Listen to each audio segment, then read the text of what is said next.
Teaching children with special needs. Today under this we are going to deal with the topic barriers in inclusive education. The objective of this lesson is to understand the barriers in inclusive education and to understand the barrier free guidelines for child with special needs in SSA Sarva Shiksha Abhiyan. Many factors enter into creating an inclusive classroom in which the children with disabilities learn alongside typical peers. Any one of these factors or lack of the factors can affect inclusion and the quality of students' education. An inclusive education for students with disabilities typically does not just happen like that. For students to successfully learn in general educational classrooms, adequate funding has to be in place to hire support specialists and secure resources for teachers and students. Inclusive attitudes have to be held by the school administrators, the teachers, staff, parents and other children. The learning environment also must be physically accessible to the students who will be using wheelchairs, walkers and some other assistive technology devices. Curriculum needs to be modified and adapted to meet the needs and the limitations of a diverse group of children. Finally, open and ongoing communication must exist among all those involved in educating the child or the student with disabilities. Now, let us look at some of the barriers can be in inclusive education. The first and the foremost is the teacher's attitude. When there is a will, there is a way. It is very true in the case of educating a child with special needs in a mainstream school. More than the technique, equipment, aids and amenities, the major causative factor for a fuller, broader and healthy inclusion is the attitude of the teacher. The attitudinal shaping is important streak to be invested upon the teachers. The teacher training institutions like the pre-service training or the in-service training, their locus rests upon bringing up in an optimistic spirit among the teachers. The teacher should also be given enough room to brood upon the problems of these children in her busy schedule. It is very important that they possess enough love and affection to help these children with special needs to get out of the trouble. The next important barrier after the teacher attitude is rigid curriculum. The teacher should be trained to develop individualized educational plans accommodating the curriculum and the needs of the child, putting them on one line. This becomes a very tough job when the curriculum is rigid. This rigidity will not permit the teacher to provide enough space for the children with special needs in her classroom. In most of the cases, the teacher breaks through the curriculum and modifies to the extent possible to help the children meet their realistic needs through education. Many of the children with special needs are in functional academics to lead a hassle-free life. The functional academics here in general means teaching the 3 R's, that is reading, writing and arithmetic, and helping the child use them effectively in her day-to-day living. The next barrier is rigid methods. To solve the common problems of education, new methods and strategies are suggested from time to time by the government. But they fail to understand the kind of difficulties these children with special needs undergo. The strategies and methods should be more accommodative. Anyhow, the teacher should also be given some space to alter the strategies or ways.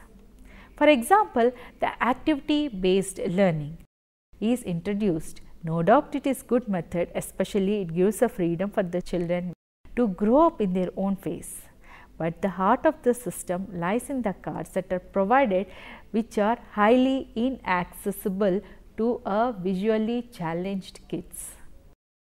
If at all some tactile provisions are included in them, it would have helped the visually challenged kid in an inclusive classroom setting. But also it would have attracted the rest as information is provided through multimode. The next barrier is the peer support. The greater boon to inclusion is the peer support. Peers or the other classmates are taking active part in education of their classmates who are having some special needs. The personnel should encourage and tap this support system. The child with special needs enjoys the company of his normal child and socializes and vents his grievances. Not only the physical inclusion becomes possible with cooperation of the peers, but also the academic inclusion turns very easier as the children of the same age communicate their ideas easily and understand each other more greatly with the ease. So, these are some of the barriers in an inclusive classroom.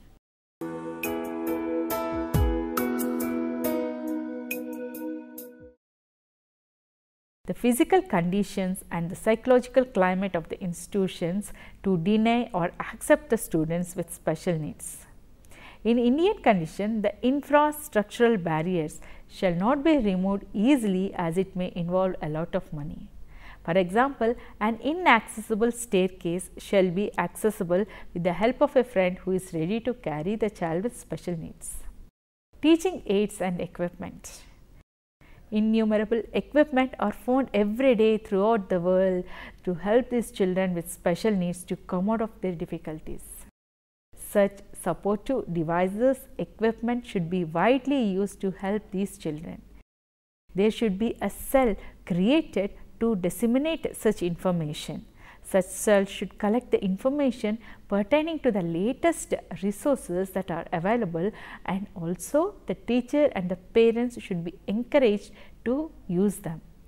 It shall also suggest that the local and modifications that can be done to the equipment and encourage the students from different disciplines to take up research in creating innovative aids and equipment for these children with special needs. This calls for a multidisciplinary contribution and developing a cross-disciplinary approach to the solutions faced. Then the next one is the early diagnosis and intervention. All the gynecologists, the pediatricians, every specialist should be trained in the early diagnosis of the disabilities. They should also be informed about the various educational interventions apart from the services of the para-professionals. The educational intervention should start at a very early stage. There should be a separate institution with comprehensive support of all the professionals, that is the clinical, paramedical and educational, to ensure bringing up the child to fullest potential which the child is having. Parents' involvement. The parents are in need of proper guidance. They lose the very important early days of the child's development while going from one doctor to another. The doctors shall have multidisciplinary approach in bringing up the child. There shall be special counselors to guide the parents for holistic and total rehabilitation. All the information should be provided to the parents under one roof. The parents are not able to run from post to pillar for information and services. They shall not ruin their mental energy in vain. Providing the possibilities and developing a picture image of the realistic development of the child in early years ensures the parent a proper utilization of the crucial periods of the development.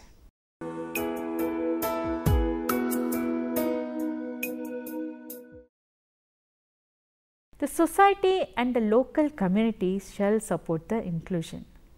The practical problems in educating the child with a special need, like the transportation, community living, economic crisis should be well supported by the community in a united effort.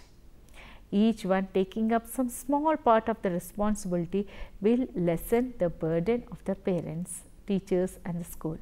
After all, a child is a part of the community and it shall behold the responsibility in bringing up the child. The village education community, the parent-teacher associations and such system shall extend a helping hand in fulfilling the responsibilities of the school in educating the children with special needs in terms of money and material.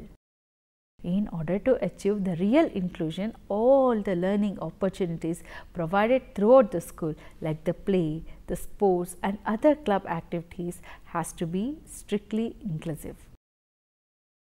Class size. Lesser the size of the class, greater scope for inclusion. The government shall not decrease the teacher-pupil ratio at any moment, but the head teacher and other teachers shall think of reducing the size of the class for that particular section. For example, if there are 60 children in grade, 40 children should be put up in a section and the rest in another section, including the children with special needs. The individual attention and extra time and efforts can be provided to this particular section for education of the children, since proportionately the duties like correction, monitoring and other administrative work of the teacher also gets reduced. The strategies to deliver curriculum differentiated instruction, the student centered lessons becomes achievable through this lessening the class size. Ongoing training to school and community. The authorities shall take up restoring the facilities and also increasing them. The optimistic spirit needs regular encouragement for happy and healthy restoration of the motivation. People friendly awareness camps, awards shall encourage inclusion. Access to specialists within the school. The special teacher appointed under the Sarva Shiksha Abhiyan scheme are to face the challenges of scattered population, huge number of schools under the purview, highly individualistic nature of the children with various disabilities, as one teacher assume the responsibilities of educating and guiding the children with different disabilities. Transportation.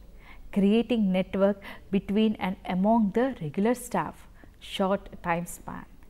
Hence, the trained teachers and para-professionals should be accessible within the school compound.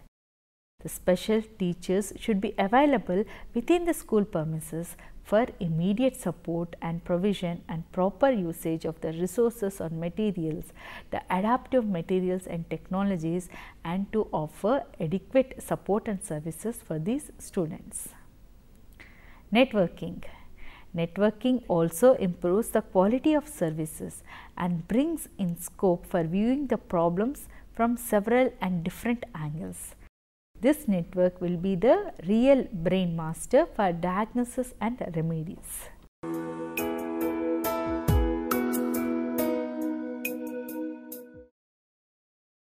Barrier-free access. It refers to universal access for all children and adults within a school. This should not be limited only to buildings and physical structure, but also it should extend to the curriculum and teaching the learning process. This is particularly relevant in the context of the children with special needs because they have a variety of learning needs which need to be addressed. The first guideline for barrier-free access will include access to the physical environment as well as access to the curriculum and teaching environment.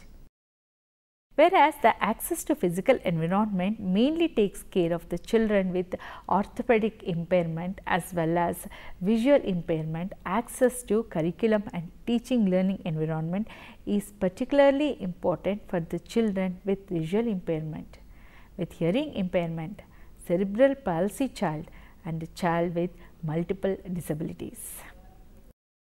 Access to physical environment. What are the barrier-free guidelines? The path from the gate to school building and the playgrounds must be clear and leveled. All the entrances and doorways in the school building should be wide and open. The toilet inside the school should be accessible for the child with special needs. The drinking water outlet should be accessible, avoiding sharp turns in walkways. The walkway must be clear of any obstructions like the windows, the low branches, the flower spots or signposts, etc. A handrail should be provided at dangerous points in the walkway. When providing a handrail, the ends should be bent downwards so that injury can be avoided. The steps should be of equal height. Bright colors, preferably yellow, should be used at every change in the slope at the beginning and ending of the staircase for easy recognition. All the signs should be in print, visuals and braille at the readable height, that is around 3 feet for the child to read. All the surfaces should be non-slippery. A loose gravel should be avoided. Natural lighting should be optimized. There should be enough windows to allow adequate ventilation and lighting. The school or the classroom design should allow the teacher to be able to pay personal attention to the child with special needs in effective positioning, placement, keeping in mind the needs of the child with special needs. So, after having understood the access to environment, let us now move on to see what are the guidelines for access to curriculum or teaching the learning process. Adaptations and accommodations need to be made in procedures for assessment, the use of teaching strategies including the signs and gestures and use of teaching material as per the needs of the child with special needs. The availability and accessibility to teaching learning material within the classroom should be ensured. Ensure participation of these special children in all the curricular and also the co-curricular activities. Use of peer support effectively to ensure the increased participation of child with special needs in school. And we can also have the use of enabling technologies to meet the varied needs of the children with special needs. After having understood the guidelines for access of environment and curriculum, let us now move on to see the guidelines for children with moving difficulties and cerebral palsy. Ensure the wheelchair accessibility to classrooms, toilets, office rooms and playgrounds. Prescribe gradient of the ramp should be 1:12 and it should be strictly adhered, and all the ramps should be fitted with handrails. The aids and appliances like the wheelchair, braces, special chairs, wedges, pencil grips should be made available. Ensure adequate space allocation to meet the individual needs of the children using assistive devices. Ensure enough response time to children with cerebral palsy. This is very important because they are having a problem with communication and speech.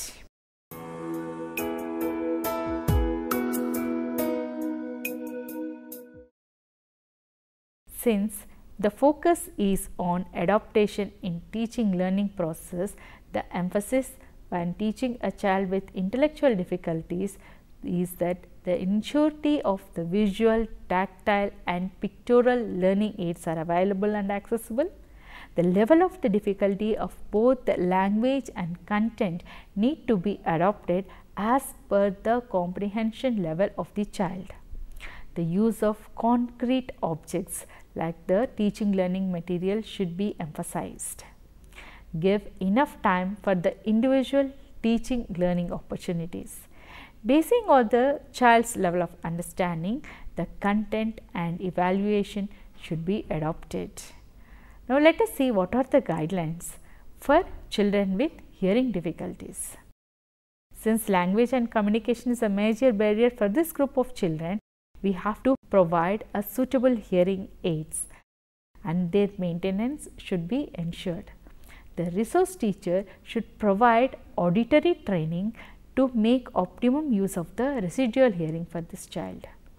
Seating the child should be in such a way that the child will get a clear view of the teacher's face, because they all the time have the lip reading. Ensure increased use of the pictorial teaching learning material as possible. The level of difficulty of language needs should be adopted as per the comprehension level of the child. Ensure the use of Indian Sign Language with the help of resource teacher. The children with language acquisition problems should be exempted from the 3 languages.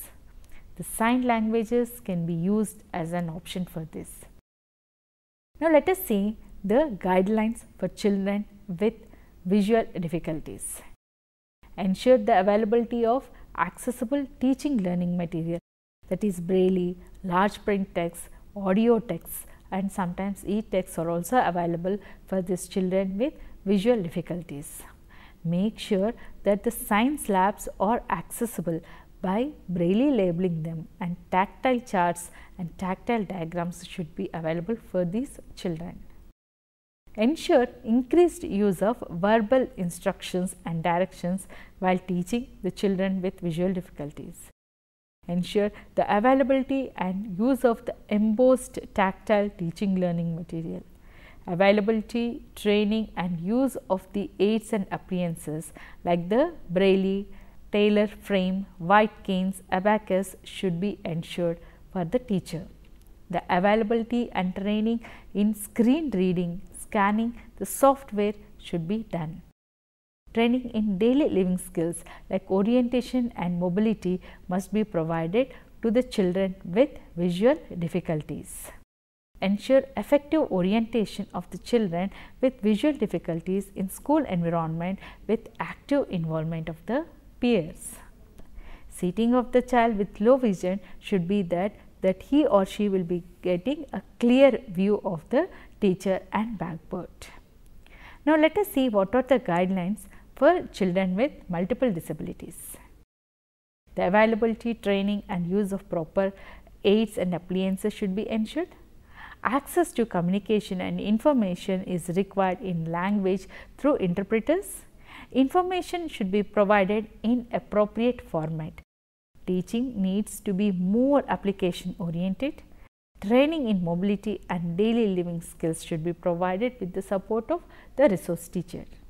So, these are some of the guidelines when dealing with children having a special needs.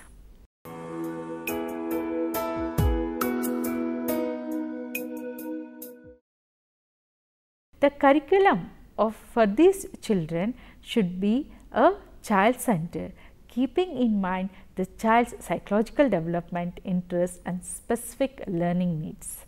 Ensure equal access in every possible manner and facilitate learning in an inclusive learning environment with accessible material, positive attitude and adaptive teaching strategies. Incorporate required adaptation in curriculum, the learning content, the learning approach and the learning aids to address and accommodate the individual learning styles. The curriculum should prescribe for use of all the available educational and assistive technologies to ensure equal participation and effective learning in all the children, specifically the children with special needs. Include all the children with or without special needs by providing differential opportunities to demonstrate their learned skill according to their abilities. Include components for life skills through transitional stages working towards independent living. Include locally available conditions or situations to develop the pre-vocational and vocational competences for the children with special needs. Integrate the work and education, including a broad based work experiences taking care of the needs of the children with special needs. Now, let us see what are the guidelines for the textbooks and effective teaching learning. The curriculum has to be transacted through textbooks. Hence, when we are developing the textbooks, it is important to make them inclusive. The textbooks would have to be developed in a way so that that particular concept can be understood by diverse group of learners in the classroom. So, what are the considerations we have to follow? Provide every student with a textbook. That is not enough. If the print is medium, it is inaccessible for the students with various disabilities because of their physical, sensory or cognitive barriers. For example, if you are providing a textbook in a print format, it is barrier who are dyslexic and who are totally inaccessible to blind students also. So, the technology now enables the textbook to be accessible through conversion to access the electronic formats. Developing teaching learning materials like the pictorial form for all the textbooks for students with difficulties or disabilities, which will be ultimately helping all the other students with difficulties. These are some of the guidelines we have to follow when thinking of a textbook in an inclusive classroom. So, today we have learnt what are the barriers for inclusive classroom when we are having a child with special needs in mainstream education. We have understood the barriers to the environment, the barriers in curriculum, and we have understood how we can overcome the barriers by having guidelines to free access to the environment and barrier free access to the curriculum. Then we have understood the guidelines to be followed when we are having a child with special needs and the textbooks that have to be used when we are having a children with special needs in the class. Hope you have understood the lesson. Thank you.